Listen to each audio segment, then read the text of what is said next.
Senior segment లోకి entry ఇచ్చిన heroines lady oriented subjects supporting roles తో సరిపెట్టేసుకుంటారు. కానీ ఓ సౌత్ బ్యూటీ మాత్రం ఈ రూల్ ను బ్రేక్ చేస్తున్నారు. సెకండ్ ఇన్నింగ్స్ లో జోర్ చూపించడమే కాదు, బాలీవుడ్ లోనూ హాట్ టాపిక్ అవుతున్నారు. పెళ్లి ఫ్యామిలీ అంటూ కెరియర్లో లాంగ్ బ్రేక్ తీసుకున్న జ్యోతిక సెకండ్ ఇన్నింగ్స్లోనూ సూపర్ ఫామ్లో ఉన్నారు. లేడీ ఓరియంటెడ్ సినిమాలతో కెరియర్ను రీస్టార్ట్ చేసిన ఈ బ్యూటీ ఇంట్రెస్టింగ్ మూవీస్తో మళ్లీ ఫామ్లోకొచ్చారు. లీడ్ రోల్లో సినిమాలు చేస్తూ సూపర్ హిట్స్ అందుకున్నారు. ఒకవైపు లేడీ ఓరియంటెడ్ సినిమాలు చేస్తూనే స్టార్ హీరోలతోనూ జోడీ కొడుతున్నారు జ్యోతిక. రీసెంట్గా మలయాళ మూవీ కాథల్ ది కోర్ సినిమాలో బాలీవుడ్ మెగాస్టార్ మమ్ముట్టికి జోడీగా నటించారు. బోల్డ్ కాన్సెప్ట్తో తెరకెక్కిన ఈ సినిమా ఘన విజయం సాధించింది. తాజాగా బాలీవుడ్ లోనూ రీ ఎంట్రీ ఇచ్చారు ఈ బ్యూటీ. థ్రిల్లర్ జాన్రాలో తెరకెక్కిన శైతాన్ సినిమాలో అజయ్ దేవ్గన్ కు జోడీగా నటించారు.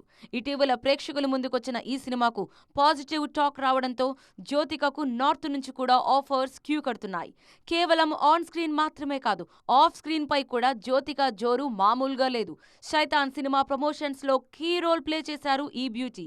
యంగ్ హీరోయిన్స్ కు ఏమాత్రం తగ్గని రేంజ్ లో స్టైలింగ్ విషయంలోనూ అదరగొట్టారు. అందుకే ఇప్పుడు నార్త్ సర్కిల్స్ లో జ్యోతిక పేరు తెగ ట్రెండ్ అవుతోంది.